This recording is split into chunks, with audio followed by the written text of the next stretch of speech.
સુરત શહેર traffic police વાહન ચાલકોને અપીલ કરી હતી કે ટ્રાફિક નિયમ ભંગને ઈ ચલણ અંગે જીએસટી લેવામાં આવતા હોવાની વાત મળી હતી અને આ ફરિયાદ મળતા જ સુરત શહેર ઈ ચલણ વિભાગ દ્વારા આ અંગે માહિતી આપી અને વાહન ચાલકોને ઈ ચલણ આપવામાં આવ્યા છે।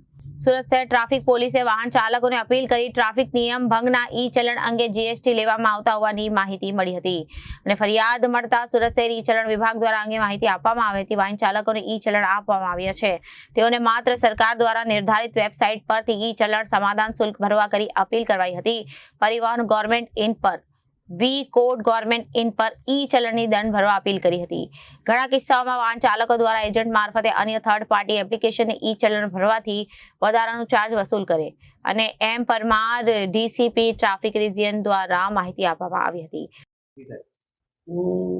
સરકાર દ્વારા જે વાહન ચાલકો વિરુદ્ધ ઈ ચલણ જનરેટ કરવામાં આવે છે ત્યારે ઘણા વાહન ચાલકો થર્ડ પાર્ટી એપ્લિકેશનનો ઉપયોગ પેમેન્ટ કરવા માટે કરતા હોય છે।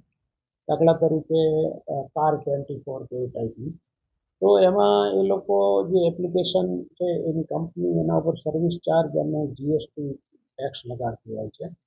તો અમે પ્રજાને નાગરિકોને વિનંતી કરીએ છીએ કે તમે એમને ગવર્મેન્ટની જે નિયત કરેલી જે લિંકમાં સાઇટ આપેલી હોય છે એના ઉપર જ પેમેન્ટ કરવું જોઈએ, તો આવા કોઈ ચાર્જીસ લાગશે નહીં।